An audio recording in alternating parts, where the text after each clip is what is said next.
Start.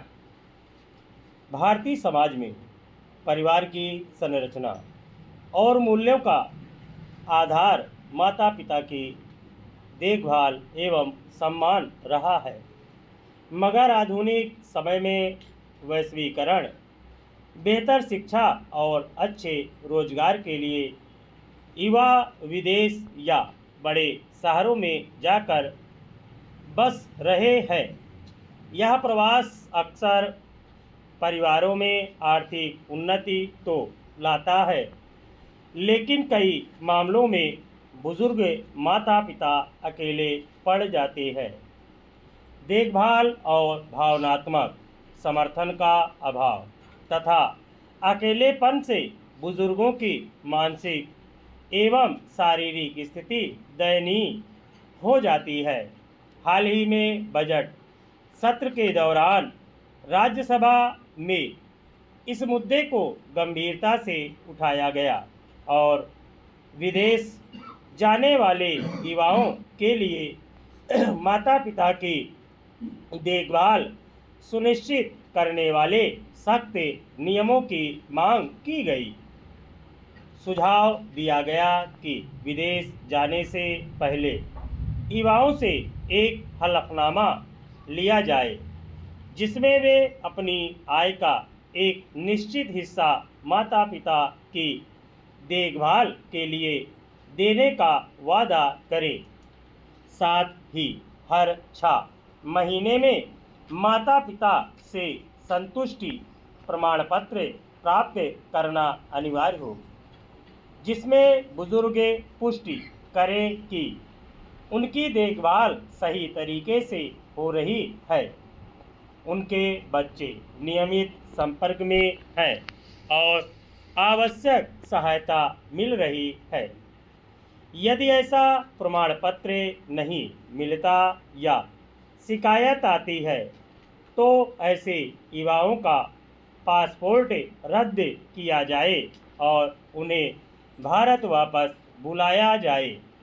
इसके अलावा यह सलाह भी दी गई कि कम से कम सप्ताह में एक बार फोन पर माता पिता का हालचाल पूछना भी बाध्यकारी होना चाहिए।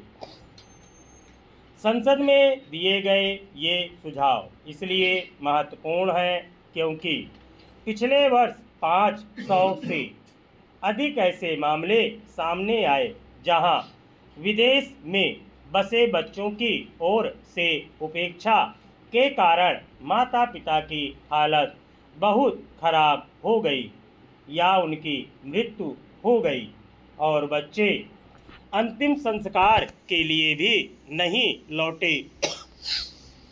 यह मुद्दा केवल भावनात्मक नहीं है, बल्कि सामाजिक और कानूनी दृष्टि से भी गंभीर है।